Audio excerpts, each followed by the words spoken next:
Log into your Shopify admin dashboard. Once you are in, look at the left-hand navigation menu. Click on Online Store, and then select Themes from the submenu that appears. You will see your current live theme displayed at the top of the page. Do not worry about editing the full theme code right now. Instead, locate and click the button that says Customize. This will launch the theme editor where you can visually modify different parts of your store. Inside the theme editor, look at the very top center of the screen. You will see a drop-down menu that likely says Home Page by default. Click this drop-down to reveal a list of all the templates and pages you can edit. Scroll down this list until you find the entry labeled Password Page. It is often listed under a category called System Pages. Select it.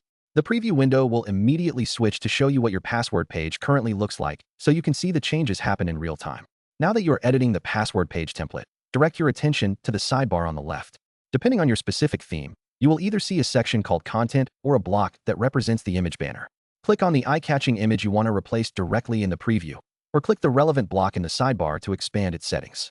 You should see an option labeled Select Image. Click the Change button next to it. A media library will pop up where you can upload a new file from your computer or select an existing image from your store's library. After choosing the perfect image to welcome your visitors, the preview will update instantly. Check the alignment of the photo to make sure it looks right on both desktop and mobile views by using the device toggle icons at the top. If you are happy, all that is left to do is save your work. Click the green Save button in the top right corner. That is it.